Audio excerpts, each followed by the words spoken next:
I'm live. Howdy, howdy, howdy. Welcome to Cliff Notes Live episode. I think it's 224, something like that. Welcome to Cliff Notes Live. Welcome to a Monday night. Welcome to April 14th, which means that tomorrow's tax day. Boo. Maybe we'll talk about that in a second. But I'm glad y'all are all here with me. This is a lot more exciting than doing taxes. I promise you that. Welcome to Cliff Notes Live. I'll start off with the big old SKD 143. Love my wife, love my kids, love all you guys out there, love reality TV. And I love Monday nights getting to hang with all y'all guys. So welcome aboard. We're having fun down here. A couple of weeks of spring. That's all we get in Texas. It's all right. I think it's 89 degrees today. So yeah, we're moving quickly into the summertime, which is fine when I stay indoors for Big Brother season, which is coming up. So much reality TV to talk about, so we'll do all that. Before we do, I'll start off with, if you haven't already done so, please consider subscribing to my YouTube channel. Consider turning on notifications and hitting the old thumbs up as well. I feel like everyone always says that, but yeah, I'm glad y'all are right here, and I certainly always appreciative when I see all these wonderful names pop up on the side of my screen. Speaking of, let me go out there and see who all's out hanging with us this evening. Let's see who we got out here. Patricia Miller. Patricia, how you doing, my friend? Amanda as well. Howdy. Marilyn Sutherland, Big Jake 88, Carol Mosier, Karen Loveland, Cindy Hire. Hey, Cindy, how are you, my friend? Desiree Watts, Paul Long. Howdy, Paul. Terry Thomas. I love seeing these names out here every week. Lynn Gideon. Let's see. Karen Hummer. Ken T. Yeah, Boo is right. I agree. Colleen as well, and Ken T. and Wyatt Garrett. Wyatt, how are you doing, my friend? Maybe run a little light tonight because everyone's off doing their taxes, right? You know what? I wonder because when you do reality TV, whether you're in the house for a week or you're in the house till the very end, everyone gets a little bit of a stipend, right? I mean, we all get a little bit to make up for spending a whole lot of time doing the shows that we know and love. Some people a little more than others, but you don't get any kind of advice on that. You just get a check at the end. It comes from the state of California, which means they get that much more state tax and all that stuff. You know what? I'm a Texan, and no one's ever accused us of being shy and modest about our state citizenship. No, we're as loud and boisterous as you can be. This time of the year, I'm always just a little bit more proud because we don't have a state income tax, which is always fun. But California sure made sure they took care of it during a Big Brother season. I always wonder how many of the folks that I've played games with or that have been in other shows just never got around to paying those taxes because they didn't get any advice. Probably people who aren't used to paying a lot in taxes sometimes. I just think there's some skeletons out there, some secrets that would be very interesting, hopefully not to find out about. Remember, Richard Hatch won the very first season of Survivor. He actually had to go to jail for tax evasion, fraud, allegedly. Please don't come after me, Richard, if I phrased it incorrectly. But not easy being on this show and then having to pony up afterwards. I know people do cameos. Some people charge a fortune. Not sure how that works tax-wise either. So yeah, thoughts and prayers going out to the people who probably didn't do as good a job as they should have on taxes. And with that, we're going to move on to something. Mine's almost done. I wait until the last minute, but just about done. All I gotta say is thank God for TurboTax. And now we'll move on to much more pleasant things than taxes and IRSs and all that yucky stuff. Yeah, now I'm all hung up on that. What else are we talking about this evening? We got Easter coming up, which is going to be fantastic. Certainly reality TV season. Before I go any further, before we talk about shows that are on the air right now, Big Brother 27. I was at the premiere. I was at the casting call last week. I know there's one coming up in Virginia. I think there's one in New York. If you live nearby, go hang out and do it. You never know who may or may not show up, but just to hang out with the other fans of the show is always really cool. And it could lead to you getting on the show, and then we're all going to be cheering for you this summer. But Big Brother's still right in the middle of casting. I had some people reach out to me over the week, said, hey, should I wait to the very end of casting to send something in? Should I send it in now? What's the best timing to do it?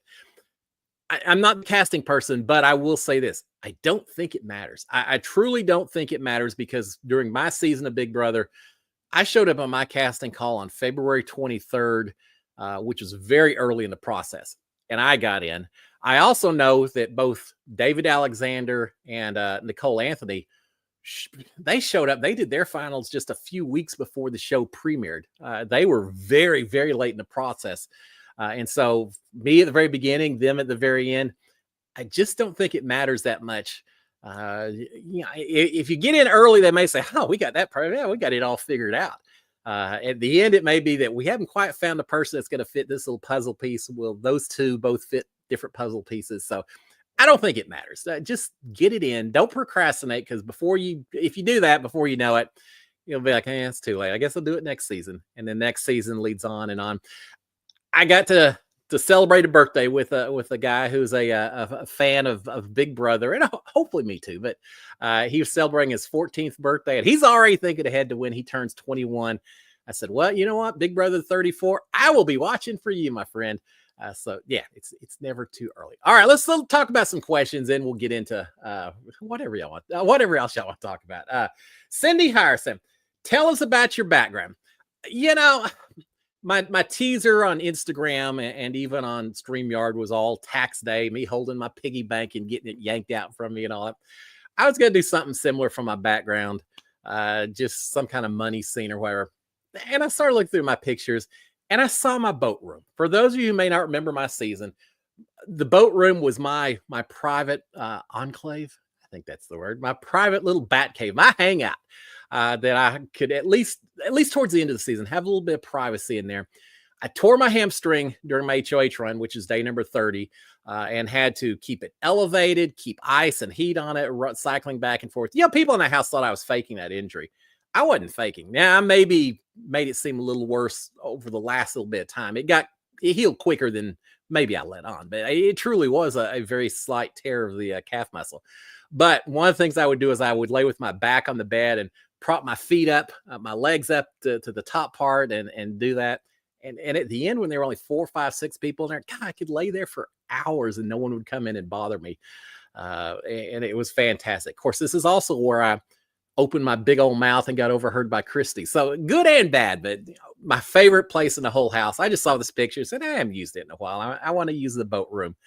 It's not even there anymore. They've turned it into a gym. It doesn't have a door. It's part of the bathroom area and all that. So it's just a little bit different configuration of the house. Speaking of, I think the house this season is going to be in the same location, the same soundstage, the same house. I know that CBS sold that lot, but I believe they're renting everything back out. And as far as I know, the Big Brother house is still where it's always been. But if any of y'all make it to finals casting and you maybe end up on the Burbank lot or you hear a rumor or anything else about the house, I'd love to hear it because I feel very possessive of this Big Brother house. And I've heard people talk about that maybe they'll change it one of these seasons. I don't think that's happening just yet, but we'll never know. But yeah, that's all it is to my background, Cindy. It's just a little reminiscing going on. All right, Carol Mosher saying, how'd you like the $1 Million Secret finale? I loved it. I loved it as well. I am perfectly fine with. I don't want to give away spoilers because I know a lot of people haven't seen it. Perfectly fine with the person who won. I thought it was well deserved. I thought there was strategy play throughout the entire thing. I will say there's again, I don't want to spoil. For example, there's a person who had immunity towards the end who I thought should have done more effort to get other people trying to vote for that person, knowing that they were safe, which would have made it easier for that person to vote out who they wanted out at the very end. So I know I'm being a little cryptic, but no, I thought there was fantastic strategy. As I said before, it's very similar to the Traders, but you get a little more clues. It's not just only conversations trying to figure out who the Traders are. In this case, you actually get some true clues about who it is that helps you tone down, filter in on who it may be. And I thought that was a lot of fun. I thought it was great. I'm ready for a second season. It's on Netflix. I'm ready for a second season. And hey, Netflix, if you're looking for someone who can be trusted with $1 Million Secret, I'd love to give it a shot. Yeah, I love the season, Kara. I thought it was fantastic. A lot of fun. All right. Karen Hummer is saying, What did everyone think of the Survivor double eviction? Okay, Survivor is just every season. I feel like I say the same thing. I enjoy the casting and who they have so much. Now, having said that, some of the challenges I've complained a little bit that they seem a little redundant. The same kind of stuff over and over again. I love this past week that it wasn't just an obstacle course race, dig under the sand, solve a puzzle. Instead, it was holding on to the handle with rope that had 25% of your body weight.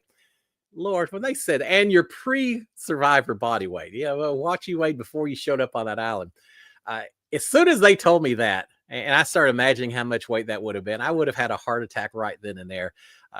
I would like to think I would have lasted longer than, oh, and I'll say spoiler alert if you haven't watched Survivor. I feel like I would have lasted longer than the, I don't know, 5 seconds or so that Cedric lasted. That was kind of embarrassing. I am, to each his own. Doesn't matter whether you come in very, very first one out or the fourth one out. Either way, you're out, right? But I remember during my season, some of my challenges like slip and slide or hanging from the wall, I knew I wasn't winning that. I just didn't want to be last. And maybe from a pure strategy point, there's something to be said for going out first, because then people say, he's not a threat at all. He can't even do that one bit. So maybe me trying hard hurt me in some ways, but I just didn't want people to say, yeah, he first out on everything. So I really tried hard to hold on as long as I could for some of those challenges during my season.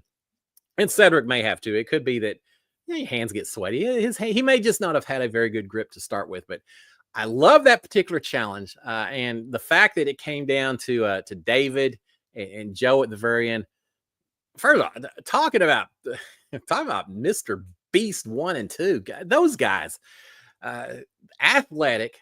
They're sitting there doing the competition with their shirts off, which, I probably production told them to or something. I'm thinking, if I'm doing that competition, I'm one of those guys.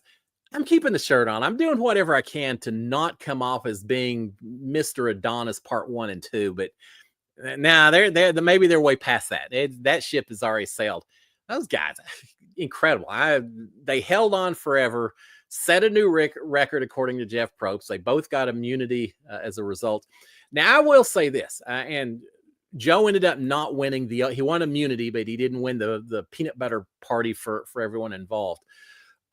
Once you know that you won immunity, unless you are really hungry, or I don't know, the peer pressure, I suppose, does a lot to make you hold on longer. But in a lot of ways, Joe holding on as long as he did may not, from a strategy point, be the best thing for him. Because as a viewer, I'm looking at that and saying, all right, well, I recognize the two guys that are the biggest physical threats in this deal. I add on maybe, Mitch did pretty well. Kyle did real well. You should be able to quickly establish who the biggest physical threats are. And that would worry me a little bit. Joe, as much as I love the guy, the fact that he is such a huge physical threat and he has such a tight connection with Eva, that would make me very nervous about going to the finale, the jury votes with him on that tribe, because they've hit jury at this point, right? So Eva is either going up against him, or, which maybe is the best thing, split the votes between those two and maybe you sneak in. I think that's very dangerous. Otherwise, she's voting for Joe, right? That's a vote that you immediately lose. I would be very nervous about having Joe make it to the end, and I think he may pay the price at some point onwards. Mark is saying, like, Eva and Joe in Survivor, can they win? All right, yeah, that's good. Yeah, I'm thinking the same thing. Yeah, I think they could, and especially Eva showed. I mean, she was a badass in that competition, right? As well, right? There's nothing about her that suggests that she can't compete physically also.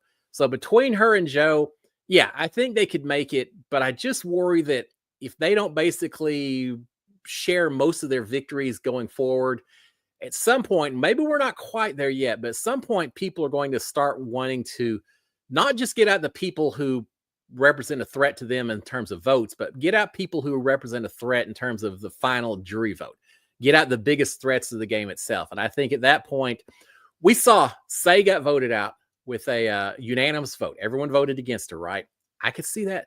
I could see everyone kind of ganging up on Joe and Eva and doing something. similar of saying, we all got to get one of these two out, because otherwise they're just going to run the table at the end. Lynn Gideon is saying, glad Say is gone. She was too aggressive.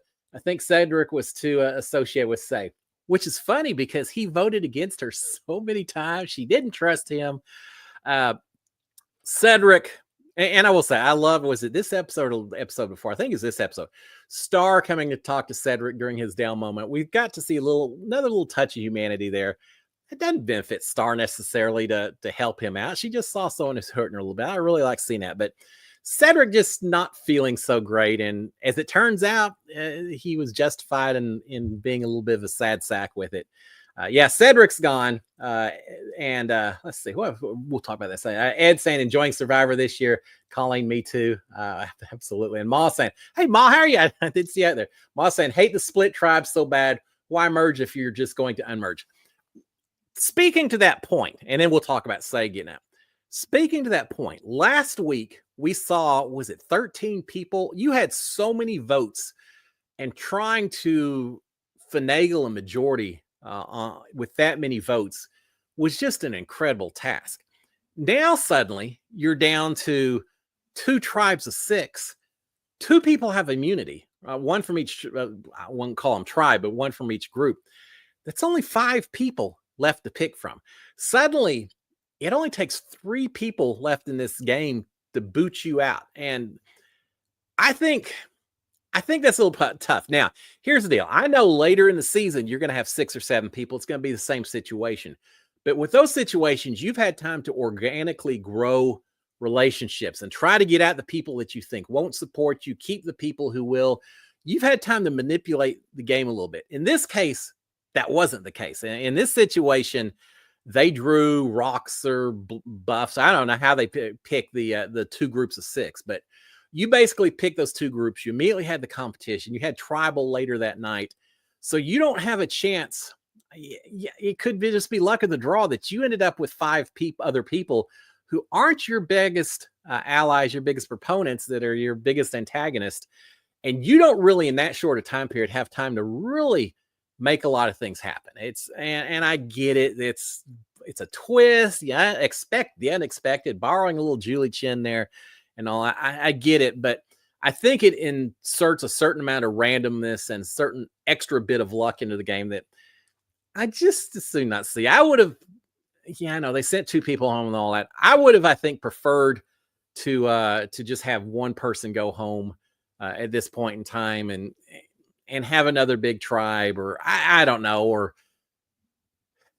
probably something like that. I'm not really comfortable with only having 6 people when there's still so many in the tribe, and having it be so quickly after a tribe has just randomly been formed. I may have been more inclined to have picked 2 people as captains and let them do a little schoolyard pick and try to build teams, figure out some way where you could build teams that wasn't pure luck. And then everyone has a little bit more agency in which team they end up with based on who they're friends with and working with and all that. Pure luck to get onto a group that maybe gets you sent home. And that's a little tough. Now, having said that, I'm not sure that's why Say went home, right? Say, you're right. Say played very aggressively from start to finish. I've said before, and I'll continue to suggest that I feel like she played a game similar somewhat to Tucker from Big Brother last season. Now he was so incredibly athletic that he went in playing a very aggressive game because he thought that he could win every competition. We had not just one competition for immunity, but you had, I don't know what they call it now, the cyber box or whatever. He had 2 chances to come off the block. So he was a little cocky with the way he did, but he did play aggressively. I think Say came in wanting to play the game. She wasn't there to make friends. She wasn't there to have casual conversations. She was laser focused on the game, and I will give her props. Did she play the game that I personally would have played? Did she play the game that I think would have gotten her to the end? No, but I also admire the dedication. I admire the passion that she had, and she made a name for herself. She was out, no ifs and ands and buts. She was out there to play the game and to play it hard. And I would love to get the chance to say hello to her at some point in the future. She was fun. I am really curious to see how would Say do if she got a chance to come back and play a second time. Now, I'm not sure she will because we've got Survivor 50 coming up. She's not going to get on there. She's too new and not well known and all that enough.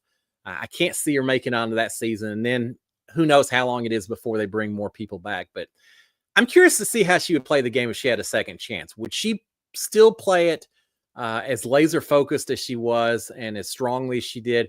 Or would she maybe lay back just a little bit and do it a little differently? We saw a confessional where she said, on the old island or on the old beach, I know I played hard. I'm going to try to go under the radar here. Well, she had a little too much. I don't know if baggage is the right word, but she just already had enough of a reputation, and it just didn't work out for her. I'm going to miss her. I absolutely am going to miss her. She was a fun one to watch and play, but I can't say I'm surprised either. But yeah, it was a fun episode. We saw more talk about drinking a whole lot of milk. Man, Joe and David, men after my own heart. Maybe a few extra muscles than I have. I don't know. I've got the same level of muscles. Mine are just covered up with some other stuff as well. But yeah, I'm kind of just like them in a lot of ways. Yeah. Sharon's laughing about that. Ed saying David put a target on him big time. I agree. God, he's remember Jonathan from a few years ago? I mean, there's a lot of people who have come across as the big old alpha male, the Schwarzenegger kind of just, pumping iron kind of guy. I just remember Jonathan from a few seasons back. I met him in Orlando, super nice guy, but I remember he was kind of the same thing too. He just came across as just he'll muscle through every challenge possible. I think he put a huge target on his back. I think in some ways his charisma and his social game has negated his target a little bit. I think does anyone dislike David? I mean, it seems like everyone likes him. He seems like an incredibly nice guy. He's got a great backstory with everything, and really seems like he would need the money. There's a lot of reasons to really like him, but when he's sitting there holding on to that handle with one hand, and what's he weigh? I don't know, but he had to be holding, I don't know, 70 something pounds worth of weight. And he's sitting there holding it one hand like it was the easiest thing in the world. I think he's definitely put a target on his back. Mark Taylor saying, all right, we'll move on for Survivor. We can come back to it if you want. But Mark saying, any Easter pranks in the house? Not so much on Survivor. I saw. Yeah, we didn't do Easter pranks. While we were in the house, we did an Easter egg hunt, and that was a lot of fun. We took the old, what was it? I don't remember, the little powdered drinks that we got, the Kool-Aid off-brand or whatever. We used that to dye Easter eggs different colors, and each of us, of the 4 people left in the house, we each had a different color, and we hid eggs all over that house. Had so much fun doing it. A lot of fun. Mickey won, but he also cheated because he had an egg over the height of the mirror level, which you weren't supposed to do, but we'll leave that be. We had fun doing that. As far as my Easter, we've always had fun on my Easter celebrations. When kids were small, they got Peter Cottontail would come and drop off the eggs and had a lot of fun. As they got older, we started supplementing what Peter Cottontail left with some eggs of our own, just to make it a little bit more fun. For many a year, my dad started this, and then after he passed away in 2019, I started doing it as well. We would take golden eggs, the plastic eggs that were the gold color, and we would put money in them. What do we put in? Like $1, $5, $10, and $20. I think something like that. And I was responsible for hiding those eggs. And those eggs weren't just going to be sitting under a sofa or in the knot of a tree or something. No, these were ultimate level hide and seek Easter eggs. These were eggs where I did things like, remember one time I taped one underneath the collar of the dog, so unless they looked at the dog, and they wouldn't find it. I had one tied to a string. String went over a branch up in a tree. I pulled it way up high, and you actually couldn't see the Easter egg. You just had to find the string that was attached to a tree trunk. I did things like that. I covered them up in dirt so all you could see, and then had like a penny on top of it. So, unless you picked up the penny, you wouldn't see the egg underneath. That was pretty devious with it. Have y'all seen, there's a reality show. I want to go out and check out more. I think it's on YouTube, maybe. Ultimate Hide and Seek. I think it's from over in Japan. They have the crazy stuff. These folks take hide and seek to a whole new level. It's incredible what they do. Incredible. But anyway, I'm getting off the top here. I would do that with the Easter eggs and had so much fun. And it would take, and we do it with my kids and nieces and nephews and on. It would take them a good long while to find a lot of those eggs. And I had a blast doing it. One year, I pulled a Howie Mandel, and actually we made a deal or no deal Easter egg hunt where everyone had to find a special Easter egg. They couldn't open it up. And then once they got into, well, I don't remember how it worked. Once they all got inside, I think one at a time, I would take their egg and they would pick other eggs out, and it would have a different money value. And based on what money values were, I would offer them more or less, say, hey, you could have a $10 egg, but I'll give you 5 because you could have a 1-cent egg in there as well. So we played deal or no deal with all the kids. A lot of fun, but I only did it one year because a couple of kids ended up with $1, others ended up with 20 or 30, and some felt left out because of it. So yeah, sometimes it's fun, but we did. What else did we do? One of my favorite pranks, and this is more of a prank other than just hiding the eggs. Y'all know me. I kind of like my candies, right? So sometimes I'll go take a few of the candies. Oh, yeah. Let's just be honest. I'll take a lot of candies out of the Easter eggs and replace them with, I don't know, raw peas, kidney beans, things like that. And just let the kids still find the eggs. They get all excited until they open it up and, oh, great, I got 20 kidney beans in here instead of candies. It's like, well, what's going on with this? What's going on with this? And they'd look at me and I'm over there eating the Twix or the Cadbury eggs or something like that. So yeah, that was always a lot of fun. I thought it was fun. And then let's see what else. And I got one more for y'all to say. Oh, well, let me do it. I'll finish this up and then we'll move on. The other prank I always did was I'd take a white crayon. So you take an egg, a boiled egg, preferably a boiled egg, and you write on it with a white crayon, and you can't tell that it's been written on.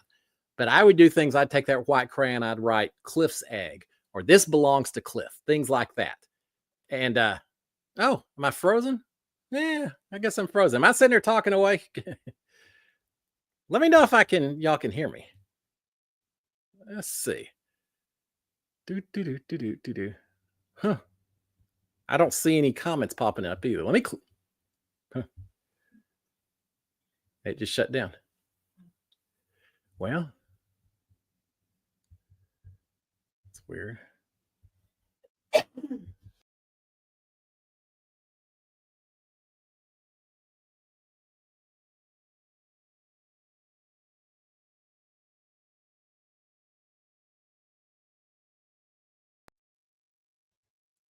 All right. The pig's gone. Before I just keep on going, can y'all hear me? Can you see me? I feel like old Tommy from the Who. Can you see me? Can you hear me? All right, we have audio. Good. And hopefully you got picture as well. Thank God for sharing. I would have sat here and talked for another 15, 20 minutes before I realized there were no comments coming back. So sorry about that. I hope y'all caught all my incredible scoops that I would have never said ever before. And I revealed them right here. And gosh, I hope y'all caught it. Now, my final prank, and then we'll move on to something else. I would take a white crayon. I'd write things like Cliff's egg. This egg belongs to Cliff. And I'd leave it with all the eggs that the nieces and nephews and my kids would die. So they drop it into the Easter egg die. And, I'm going to make mine purple with red stripes and do all this. And when they thought it was dark purple and ready to go, they pull it out and this is Cliff's egg written on the side of it. And they loved that. And of course, then I'd come over and say, thank you for dyeing my Easter egg for me. Now I always had extra eggs to replace it. I'm not a cruel beast, not too bad. But yeah, I had a lot of fun doing Easter egg pranks and things like that. I don't know how much we're going to do it this year with my mom passing and the family getting together for the first time and trying to figure out new schedules and routines and all that. We'll see. It just depends on who's doing what come Sunday, Easter Sunday. I'm not sure yet, but trust me, I'll try to come up with something because Easter was always my mom's favorite holiday because it's the one time, even better, more so than Christmas. It's the one time the entire extended family came together. So we're trying to keep that going. And so it's going to be more focused on family this year than any other time. And Yeah, but we'll see if the opportunity presents itself or not. All right, moving on from the Easter egg pranks and stories and all that. Colleen saying, survived an earthquake today. I read about that. Survived an earthquake today. Thought my hot water heater blew up. Oh, that'd be horrible. Or the plane landed on my roof. Lived 45 miles from San Diego. All right, I heard that California had an earthquake. I didn't hear where the earthquake took place. Heard it was like a 5.8 or something. I did hear there were like 8 aftershocks. So, well, I'm glad y'all are okay. That's scary. They had an earthquake while we were in the Big Brother house, and I had been through them before while I was out in California. So I don't know that panic, but there were certainly some people who were a little nervous. We were all a little bit nervous because we knew that wasn't a regular Big Brother. The Big Brother house is not a real house. It's a sound stage. It's not necessarily built to the same code, I don't think, of a real house. So that made me a little nervous. There was a second floor and heavy weight and things like that. We got away from all of that stuff for the earthquake. If I recall, after the earthquake was over, I think, and I don't remember this for, I feel like maybe they locked us away in the HOH room for just a little while, and I guess just inspected everything, make sure it was okay. You know what irritated me that earthquake the most is I asked, was this severe? I mean, it didn't feel horrible here, but is this like San Francisco and it was a 9 point something and the city's in flames and we just felt it all the way down here? And we can't tell you that, Cliff. So, come on, I'm asking for reasons of worrying about other people. Sorry, Cliff, we can't tell you that. One of the first things I asked about, right after I asked how my Aggies did in football, and right after I asked what the price of oil was when I got to the house, the next question was, how bad was the earthquake? And they said, it was bad, but it was out in the middle of nowhere, so it was fine. So I am glad you're okay. I think that's probably a lot preferable to a hot water heater blowing up. Certainly preferable to a plane crashing somewhere. We have way too many of those things going on. What is going on with air travel? I get it. It's still safer, certainly safer than driving around with the knuckleheads who call Houston home. I spent a lot of time on the road in my job, and I never understand half the people I see. Half? Yeah, probably half that are driving on these roads. Half of them are driving too slow. Half of them are driving just too fast. I think I'm the only one that's driving just right. Now, I'm glad you survived, and hopefully not too much damage. And what crazy world we live in, right? All right, Big Jake 88 is saying, excited. Hard Eyes come out on Blu-ray tomorrow. Ready for a good scary movie. All right, I haven't heard that one, but you got my attention. I am trying to talk, and it's not working. First of all, just to give a little pitch, for those of you who don't know, Nicole Anthony and her husband Brian have a what's that? The Good Collection. You can search for Nicole and you find they've got a YouTube channel where they look at all this scary stuff. They live Halloween 365 days a year. Lots of scary stuff that they continually revealing. So check them out if you get a chance. But how did I even get on? Oh, scary movies. I am trying, them revealing some of their stuff got me thinking about some of the stuff that has scared me over the years, movies and things like that. I'll say The Ring, Paranormal Activity. Of course, Dawn of the Dead has always been the top one that ever scared me. But I've been trying to convince Sharon that she needs to watch 2 shows. One, maybe not necessarily horror, but Black Mirror. Yeah, I love me some Black Mirror. I've only seen the first couple of seasons, but we watched one season of the Black Mirror, or one episode of it, and Sharon watched that. But what I'm trying to get her to watch is American Horror Story. Y'all ups or downs on American Horror Story. I watched, I think, the first 2 seasons. First season, incredible. I would watch it again if it meant Sharon watched it with me, but she's just not into those kind of shows. So I may have to brave that one on my own again here before too long. But no, Hard Eyes, I have not heard of it, but Big Jake, based on your recommendations and being out Netflix, I may check it out. Not sure we'll be watching as a couple, but that may be up for some late night viewing for me. All right, Miss Fire. Hey, Miss Fire, how are you doing? Said, do you watch Big Brother UK? I want to. I tried to. I've got some sites that sometimes give you access to things that are from other countries and a little harder to find sometimes. Couldn't find anything. A couple of sites that are normally pretty good about that stuff showed the Big Brother. For those of you who don't know, Big Brother, Celebrity Big Brother UK just started what, a week ago, I guess. It's got Mickey Rourke and JoJo Siwa's partner, I think, on there, and then a bunch of British celebrities, things like that. But anyway, I wanted to watch it, but even the sites where normally it would show up, it showed up, but I just couldn't find a stream to do it. So no, I have not seen it yet. Little bit of a scandal in there because Mickey Rourke apparently ended up eventually getting removed because he used some language about JoJo and her partner that was considered a little bit offensive. And I haven't seen the clips. I've heard a little bit about it and can't say that maybe they weren't justified pulling him out. But, sometimes these celebrity Big Brother people, I just wonder if sometimes people aren't necessarily wanting to be there the whole time. They just soon get in there, makes a name for himself somehow by doing something a little bit not so bueno, and then they're out the door. And that's like Scaramucci, isn't that his name, that was in the Big Brother house, celebrity, and he was out the door like 2 days later or something. But yeah, I would like to see it. I think there's about 6 or 7 episodes out there. I just haven't found it yet. I tried YouTube. I found some people doing reaction videos, but I couldn't find the actual videos themselves. There's 2 reality shows I'd like to watch. Celebrity Big Brother UK. And then for those of you, especially fans of Deal or No Deal Island, we've got Survivors Australia versus the world. So you've got a lot of Survivor folks, and then you've got people from, I think, is it all Survivor or other reality shows from around the world? I'm not sure which it is, but it's very interesting because David from Survivor, who was on Deal or No Deal Island, is in this game, as is Poverty, who also was in Deal or No Deal Island. They were very tight with each other. They're playing the game of Survivor together. I would think that maybe they're going to work together, but I don't know for certain. I would assume this may have been filmed before we all got to watch Deal or No Deal Island. I don't think it's live over there, right?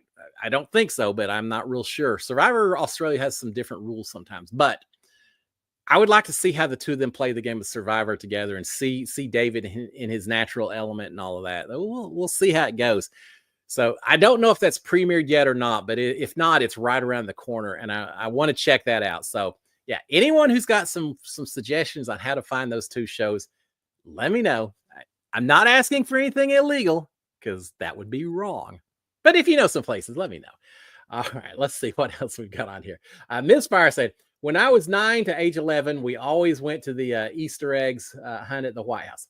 That's pretty cool. The Easter egg roll, and yeah, I've never been personally, but I always see it on TV and all of that, and that's cool. They had in our neighborhood yesterday. Yeah, it was yesterday. One of the churches did a helicopter Easter egg drop.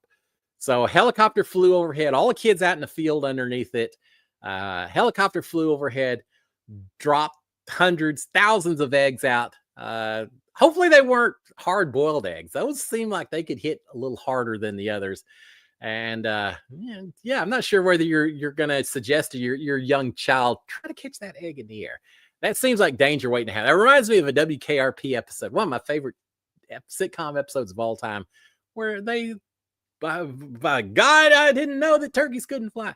They dropped turkeys out of the helicopter. If you haven't seen that, check out WKRP in Cincinnati, turkey drop. But anyway, getting off tangent here. Yeah, but yeah, they did an Easter egg drop out of helicopters. I assume plastic eggs, somewhat lightweight. Maybe they had little parachutes on each of them. I don't know, bunny chutes or something. But yeah, Easter egg roll at the White House sounds pretty cool. I've been to the White House twice just as a tourist. No one gave me any eggs or let me go hobnob with giant rabbits or anything like that. But that's kind of cool. It would be cool just to have the White House next door and occasionally do things like that. Oh, well, there's a bucket list that not many of us have. So that's pretty cool. All right, let's see what else we've got in here. Ma saying, used to do hunts at a former Civil War battlefield. That's cool. Civil War battlefield, weird thinking about the place people died.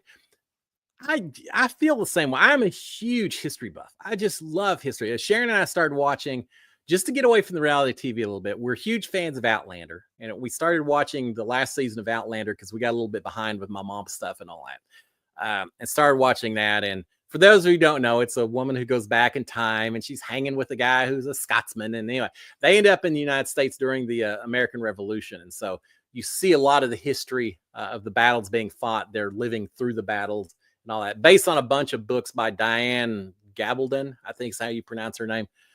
Incredible. We've loved this series. Kind of a little nice little romance, little sci-fi in there. It's perfect for the two of us. But anyway, that's what got me thinking, Ma, when you mentioned that, because they were living through all these battles that were fought in the Revolution. But yeah, the Civil War battlefields. We had a few battles here in Texas, not that many, but I've been to like Vicksburg, Mississippi, and some areas where they did have battles fought, and went through and took a tour and saw some recreations and all that.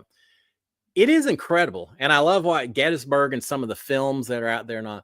It's incredible seeing history like that and standing on a ridge that, what, 160 years ago, there were tens of thousands of people giving their lives for different sides of that conflict. And, really the red badge of courage. Just, yeah, it's weird. And it kind of weird, especially if you're then doing an Easter egg hunt. And, but that's good. Right. I mean, we've had some red soaked fields and all that stuff. And now you're doing something that maybe brings a little joy. So if you do have any spirits out there and all that, hopefully they were enjoying watching a lot of the kids running around and finding some eggs. I would, if I'm a spirit and I'm hanging out somewhere haunting place, let me go haunt the Big Brother house. If I can't go to wherever I'm destined to go, let me go haunt the Big Brother house. I'd have so much fun. If I'm stuck here on Earth, at least let me have some fun doing it. So keep that in mind, whoever may be watching. All right. Lynn Gideon. Hey, Lynn, how are you? Says, when you watch back your season, were you surprised at all by the things other house guests said about each other or yourself? Well, as I've said on here before, I haven't watched the whole season back. Just a little too many. It just brings up too many raw emotions, good or bad. I don't watch it. I don't not watch it just because of the lowlights. The highlights too. I just remember every point in that house like it was yesterday. That double eviction, I remember every little thing that happened that night. So I haven't watched all of it, but having said that, I mean, Sharon has certainly told me what people were talking about between her and my mom and my kids. And I know there were lots of times where I went to bed and people just ragged on me and they were ready to go after me and this and that. And am I surprised? No, not really. I mean, maybe they believed it. I think some of them did, but I also think people were trying to, you're always trying to paint a target on someone else. I don't ever take that personally. I'll tell you what did surprise me, and I think I've said this in the last few weeks, even on here, so I'll keep it quick, but I was surprised that people viewed me as big a threat as they did right at the very end. I really, in my brain, had this vision of, he's only won a few challenges. He's the old guy. He's already been voted out. No one's going to give him a jury vote. It wouldn't be that big a deal if he went towards the end because it's not going to make a difference. Well, then I find out afterwards that there's a whole lot of people in jury who absolutely would have voted for me if I'd made it to the final two. I think that makes me feel better. In some ways, it makes me think, gosh, if I'd known that, maybe I would have changed a little bit of my strategy going forward. As far as jury management and things, I don't know. It's hindsight 2020 and all that. That surprises me a little bit. It makes me feel kind of cool, but it does surprise me. As far as them saying things about me or whatever, yeah, I don't care. I hope they don't hold it against me, things I said about them. And if I ask for that, I can't ask for anything but the same going backwards. I truly treated that entire season from the day I went in to the day I got out as nothing but a big old Monopoly game. And so I don't hold anything that anyone said against me at all. There may be one or two that hate me. Whatever. I know Sis wasn't real happy with me when I voted out Jack, and I don't think Jack was real happy with me either. But it was never returned. I hope they don't feel. I don't think they feel the same way now. Yeah, it's just a game, right? I mean, it's like playing hopscotch in the playground. Well, maybe not. It's playing flag football in the playground. You get done, you go inside, and you're your best buddy. So now I don't hold against anyone, whatever was said.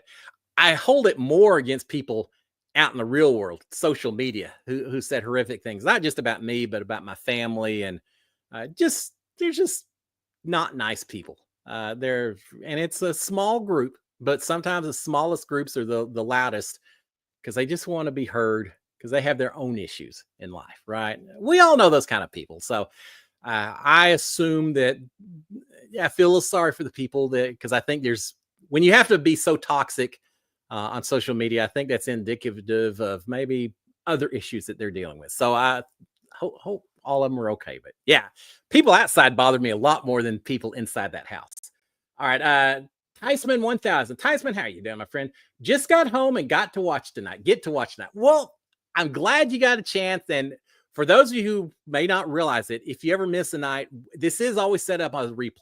So you can go out and watch it at any time on my YouTube channel. You should be able to pull up the chat comments. They should be going live stream or at the same time. And so you'll be part of the conversation other than typing your own comments. So yeah, I'm glad you made it, Tyson, and I hope you didn't miss too much, but I appreciate it, sir. Thank you.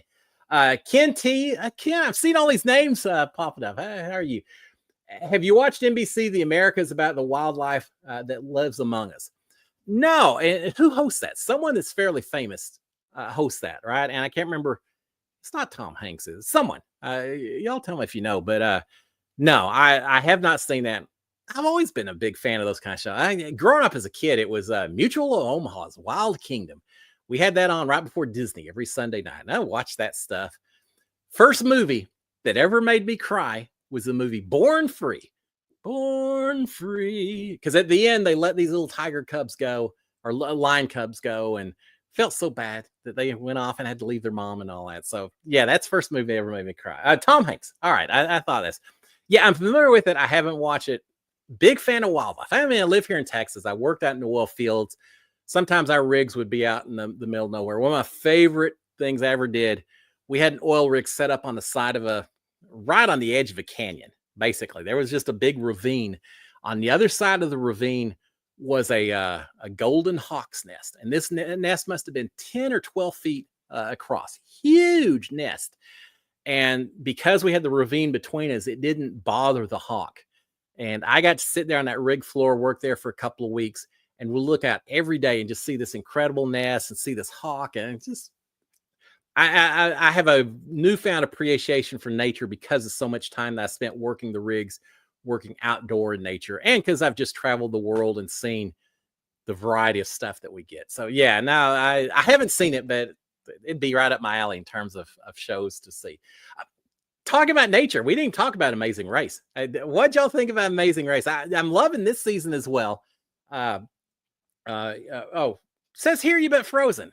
All right. Well, I don't know what's going on, guys. It's let me see if I can remove it and see. It's 750. I may not mess with it too much at this point in time.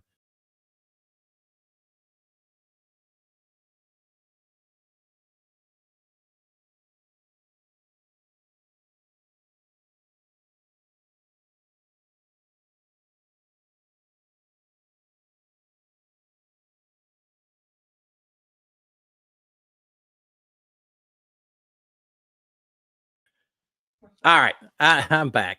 You know, I think, yeah, a Sopranos ending. That's pretty funny, Ma. You know what it is? It's because I said not nice things about the IRS to start. Now I'm paying the price, right? All right, Cliff, you don't support us, we're not going to support you.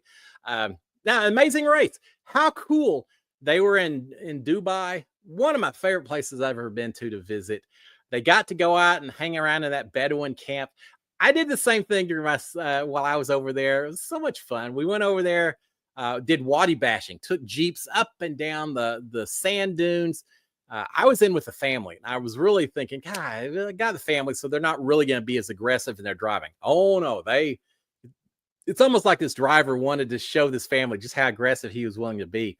I think I was the only person at the end of that little adventure who wasn't off on the side of the car throwing up. So I sat in the front seat, had a blast. The family in the back seat, maybe not so much, but we did the wadi bashing in the Jeeps. We got done. They stopped at a little camp similar to what they showed on Amazing Race. We didn't spend the night there, but we got a really fancy meal there. We had hookah pipes. We all smoked from the hookah pipes. We all got to ride camels then back up to the kind of the parking area. I had so much fun doing it. So I was really enjoying watching the Amazing Racers getting to do their stuff on that. So they did that. Now, I think I said, but if I didn't, wadi bashing, I think wadi is the Arabic word for sand dunes or oasis, something like that. So wadi bashing is where you take four-wheel drive Jeeps and you just go over these sand dunes as fast as you can. You slide down the other side. Occasionally you get stuck, but if you do, there's 5 or 6 Jeeps all going together, so the other ones pull you out. And it's like dirt biking or something, except it's with sand dunes. So cool. They stopped at one point as the sun was setting. I was on top of a sand dune, getting to watch the sunset off in the horizon with nothing but sand between me and there, and kind of a whole Lawrence of Arabia moment kind of deal. Very cool. I love visiting there. Dubai is such an incredible city. You go 2 miles outside the city limits, and it's just nothing but sand as well. So, yeah, I like seeing Amazing Race there. They got to jump out of an airplane and go skydiving, something that I've never done because Sharon forbids it. She doesn't trust the parachutes or people who pack them. So, there's kind of 2 things in life I'm not allowed to do. One is skydive, and one is fix my own brakes on the car. Sharon feels those 2. As long as I don't mess with those, hopefully we'll live a good long life. But yeah, one of these days, I got a nephew who just went skydiving over the weekend, so I'm ramping up the pressure on her. But yeah, they had fun in Dubai. I felt so sorry for the spoiler alert. I felt so sorry for the team that went home at the end. Pops and his son, they were so close. They just didn't get on the train when they should have. But I don't blame them. You got to make sure it's the right train, or you've lost right off the, before you even get to the pit stop. But yeah, they came so close. Always cheering on the older participants in this season. And so yeah, that was unfortunate, but I've been enjoying the Amazing Race. All right, Lynn Gideon. Oh yeah, and Lynn Gideon said the scuba fast forward was so cool.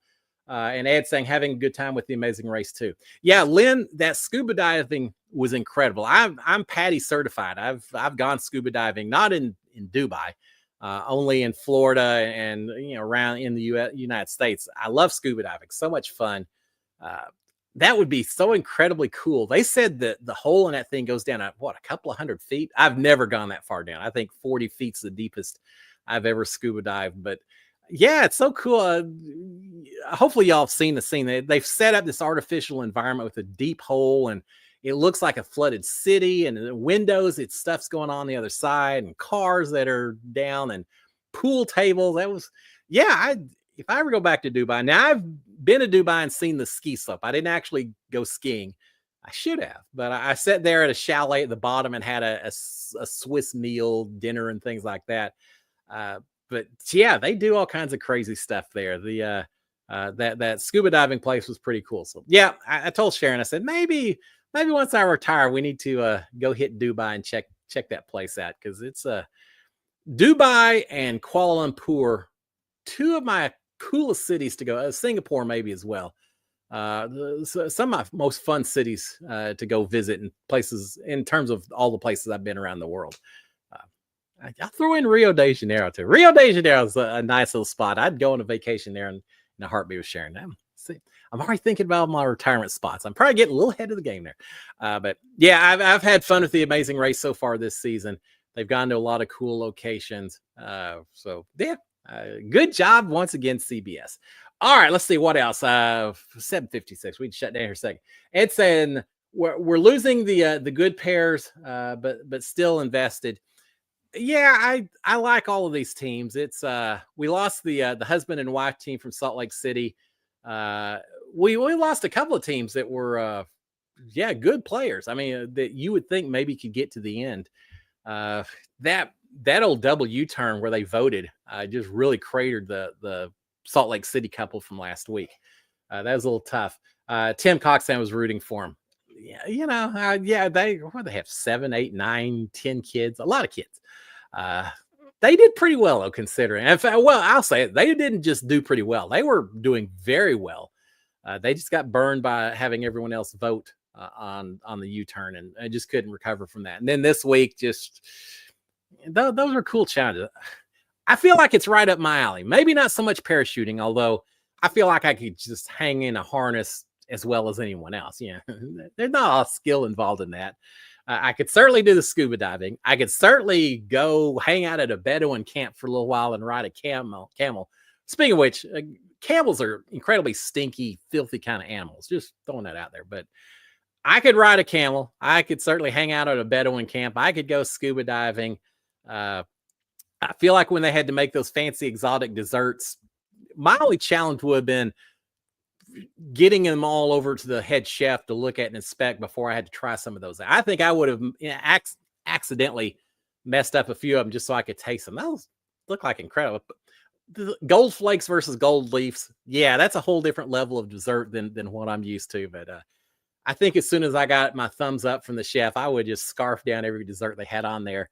Would have had fun with that as well. And the very last challenge, I had to get on those little boogie boards that have the motor underneath, and kind of like skateboarding, right? And I feel like maybe I'd be a little top heavy on that one. That may have been my challenge for the. That's the challenge I would have turned over to my partner, be it my son or daughter or whoever. Let them do that one. But yeah, they had some cool challenges in this amazing race. Not nearly as much running from point A to some way away point B. That's not my strength. Scuba diving, jumping airplanes, things like that. Those are my kind of those would be my kind of task. All right. With that being said, guys, let's see what else do we have on here. Karen Loveland is saying zip lined over gators in Florida. All right, that's pretty cool. And Ed saying, are there wild animals, camels wandering the desert? Lyndon Misfire said, try indoor skydiving. Yep, they've got some indoor skydiving here in Houston. You know, I've never done it, and I don't think I ever will, because it's for the same reason that I didn't use the shower in the Big Brother HOH room until I won HOH. Because I feel like I'm cheating myself by not waiting for the real thing, right? I could have used it, but then when I won HOH, using that shower wouldn't have been nearly as much special significance. And I feel the same way with skydiving. I don't want to do the indoor skydiving because when somewhere down the road, if it ever happens, I get to jump out of an airplane, I want to feel those feelings for the absolute very first time ever. And so I'm holding out for the real thing on that. Now, zip lining over Florida and the Gators, that sounds pretty cool, as long as you're way above those gators, right? I don't want them jumping out mega croc or something, but that's pretty cool. How long a zip line was it, I wonder? I've done some zip lining with my son when he's in Scouts and all that, but not over alligators. We got a lot of alligators down here. I've swam with gators, but I haven't zip lined with gators. Ed, as far as your question, are there wild camels wandering the desert?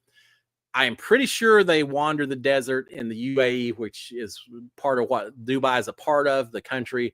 I'm pretty sure there are, but I know for a fact I've also been to Saudi Arabia, and there very much are wild camels wandering around over there. You drive down the highway.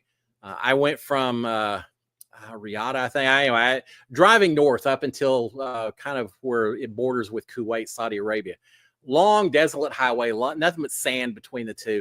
And there were several signs saying wild camel crossing. Well, it always makes me wonder, why does the camel choose to cross right here and not 100 feet up the road or whatever? They have to put up a sign because they do it all the time.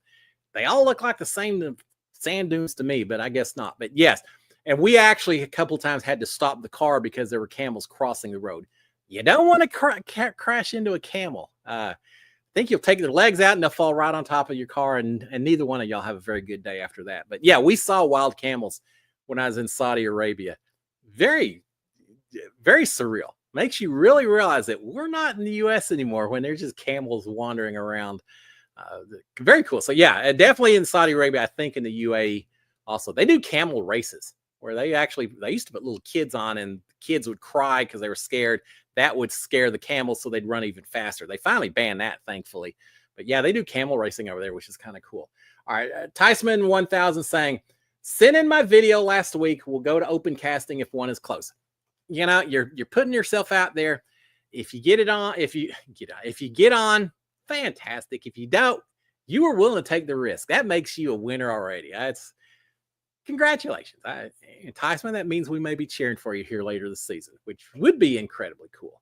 All right. With that being said, it's 8 o'clock. We'll go ahead and shut it down. I hope y'all guys have a fantastic Easter this weekend. That's a short week. I keep forgetting most people are off on Friday, myself included. So y'all have a good long weekend. Have a fantastic, happy Easter. Don't eat too much candy. I'll eat plenty of candy for all of us. But y'all have a fantastic, happy Easter. I'll finish it up with a big old SKD 143. Love my wife, love my kids, love reality TV. Love you guys out here.